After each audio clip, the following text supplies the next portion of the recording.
qoranto kanatti tikeete eegaa famuudamu tikseeta eegaa famuudamu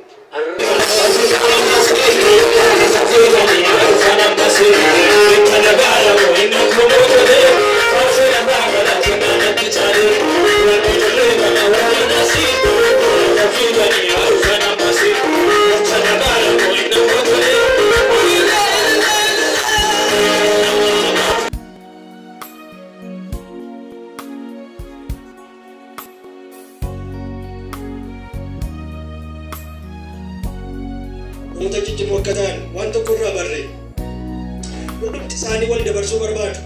Abaloo hojjetu abbira goreen gargaara abaloo hojjetu abaloo darbu kun guddina nan darbaa tura akkoodha malee abaloo jechuun jireenya nama guddinaati nama guddaadha. Kanarraa agarree kana baay'ee waaqayyoon hin galateeffannaa. Waaqayyoo haa ulfaatu. Sabni wal keenyaa tajaajiltoonni keenya akkasuma immoo addumaan garee kadhataa taatanii yeroo dheeraa waldaa kanaaf waldaa kana keessa bultanii galgala ganama kadhachaa kan turtan tajaajiltoonni waldaa keenyaa baga gammaddan.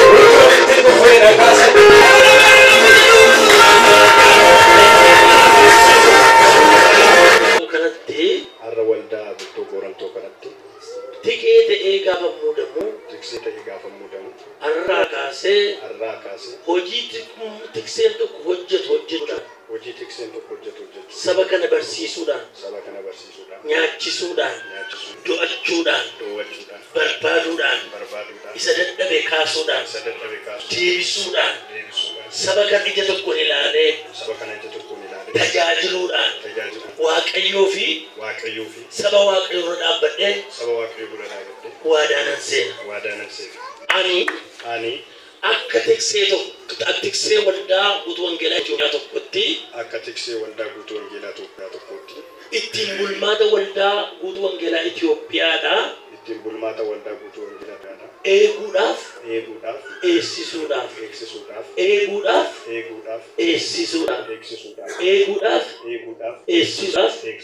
waadaanan seena. Saba kana ija tokkoon ilaalee tajaajiluudhaaf waadaanan seena. Akka tiksee amanamaa tokkotti waan irraa eegamu hundumaa gochuudhaaf saba kana tajaajiluudhaaf waadaanan seena.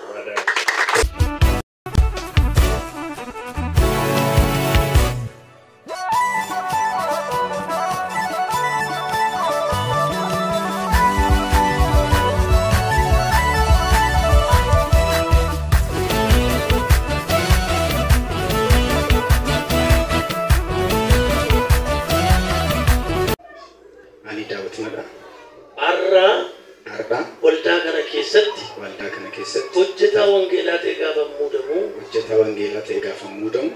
saba kana tajaajiluudhaaf utuu waliin caalchisee ija tokkoon ilaalee tajaajiluudhaaf akka hojjetaa wangeelaa tokkotti barsiisuudhaan lallabuudhaan cuuphuudhaan bartuu gochuudhaan hojjechuudhaaf waadaanan seena. Akkuma kana hojii lallabaa wangeelaa hojjetu hundumaa hojjechuudhaan baadiyyaadhaaf magaalaatti dhugaa ba'uudhaan namoota gara gooftaatti fiduudhaaf waadaanan seena.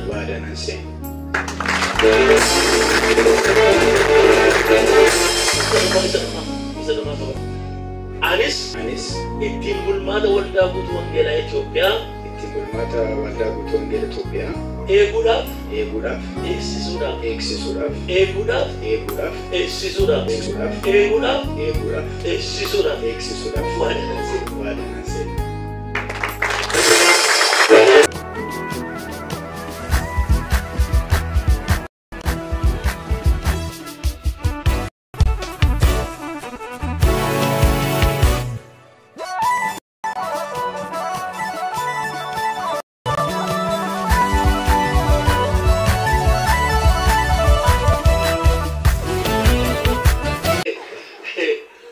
Daawit Darbaasaa kanaan dura tikeeta muudamee hojjechaa akkuma jiru ammas waldaa kana keessatti hojii xiqqummaa hojjechuudhaaf saba kana utuu waliin caalchisin tajaajiluudhaaf ittiin bulmaata waldaa guutuu wangeelaa Itoophiyaa eeguudhaaf eegsisuudhaaf eegsisuudhaaf geggeessitoota wajjin hojjetu wajjin hamma naa danda'ame walii galee tajaajiluudhaaf waadaanan seena. Gaaru kaasa isa amma jedhama geggeessitoonni waldaa kanaa muudaman isaanii wajjin waadaa galan isaan kana hojii hojjechuudhaaf waadaa sana hin jabeessina. Sababa jilbeenfatu kadhannaa fi jaarsolii waldaa kanaadha. Jaarsolii waldaa kana akka rageessanii kadhatu jaarsolii waldaa kana kottaa jilbeenfatu jaarsolii waldaa kana kottaa jaarsolii waldaa kana.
ati waldaa kana hin jaallatta kennaa barbaachisu laatteettaa fi nama kenniteettaa fi nama jilaaltee fi kennaa kenniteef kanaaf si galateeffannaa galanisiifa ta'u.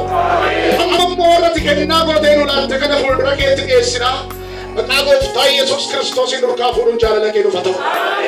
Yeroo kanatti yaa Waaqayyo akka waadaa seenan kanatti akka yaa Waaqayyo waamicha itti waamaman kanaaf adda baalitti Waaqayyo akka dubbii sagaleen keessa oomutti akka seeritti bulmaata guutuu wangeelaa Itoophiyaa isaan ajajutti yaa Waaqayyo itti waliin caalchisin sirriitti saba Waaqayyo yeroottis yeroo maleetti yaa Waaqayyo dubbii keessa jiraataa barsiisuudhaan akka isaan eeguu danda'an akka isaan dukkana keessa baasuu danda'an akka isaan daangaa mootummaa keetii babal'isuu danda'an maqaa gooftaa Yesuusiin ayyaanni dabalamuuf humni dabalamuuf ogummaan dabalamuuf beekumsi sagalee Waaqayyoo dabalamuuf maqaa gooftaa Yesuus Kiristoosiin waadaa galan kana sirriitti eeguu akka isaan danda'aniif isaan gargaari.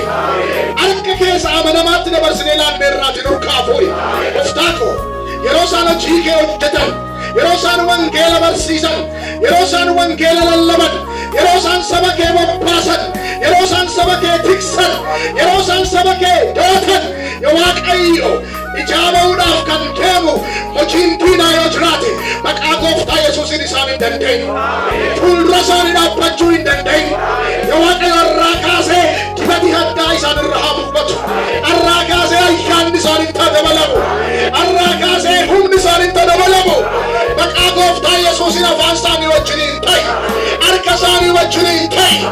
Yoo Waaqayyo deemsa isaanii wajjiniin ta'i. Ati isaan gaggeessi.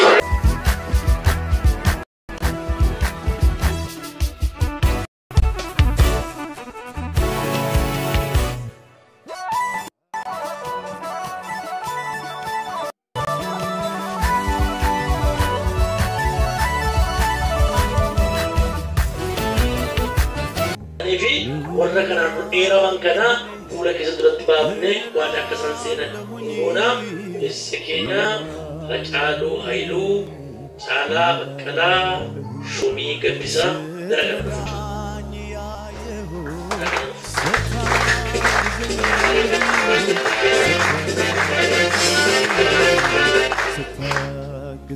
Isaan kun isa duratti waadaa galuudhaan kan isaan gaggeessaa ta'an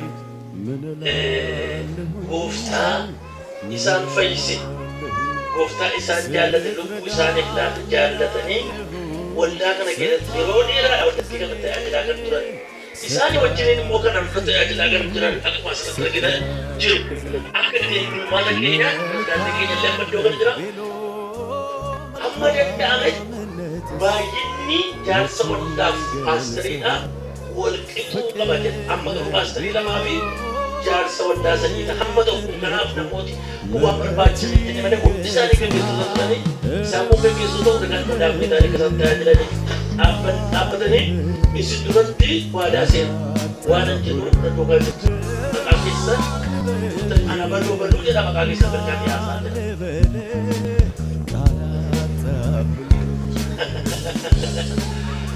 Har'a waldaa bultoo Qorontoo waldaa mul'angee yeroo isheen waldaatti guddattu ani immoo jaarsa waldaa kanaa yookaan waadaanan seena warra dadhaban hordofuudhaan do'achuudhaan tajaajiluudhaan namoota hundumaa hamma dandeetti keenya tajaajilatti bobbaasuudhaan tajaajiluudhaaf waadaanan seena akkuma kana furmaata waldaa wangeelaa Itoophiyaa eeguudhaaf eegsisuudhaaf itti furmaata waldaa wangeelaa Itoophiyaa keessaa ta'ee yeroo muudamu akka kanatti waadaa seena sagalee waaqayyootii fi akka itti furmaata waldaa wangeelaa Itoophiyaa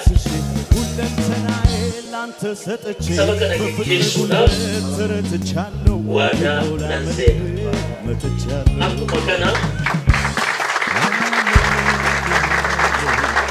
saba waaqayyoo kana utuu waliin caalchisee ija tokkoon ilaalee tajaajiluudhaaf eeguudhaaf eegsisuudhaaf akkuma kana itti furmaata waldaa guutuu wangeelaa Itoophiyaa eeguudhaaf eegsisuudhaaf waaqayyoo fi saba waaqa irratti waadaa hin galla.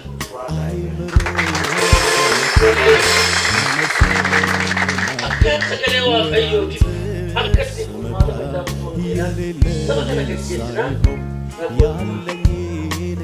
kanaaf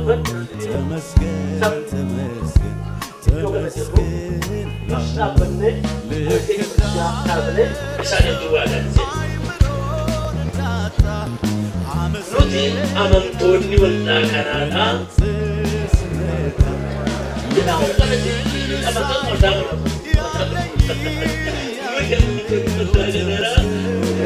Har'a gaggeessitoota dura keenyatti muudaman kana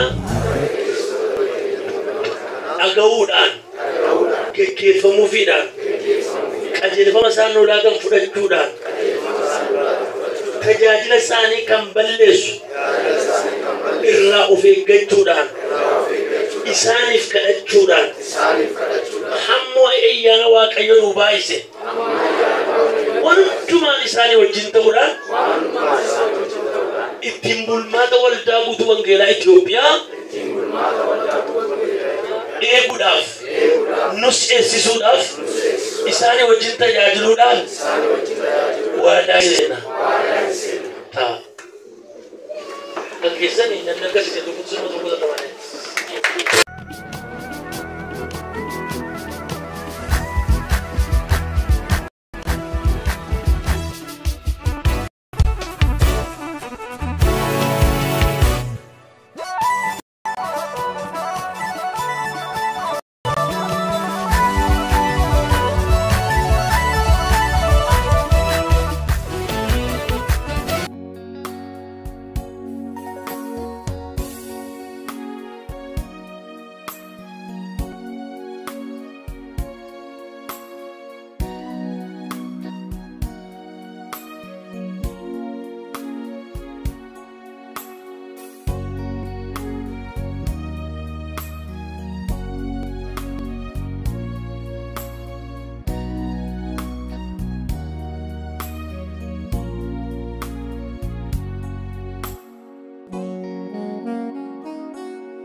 Thank you.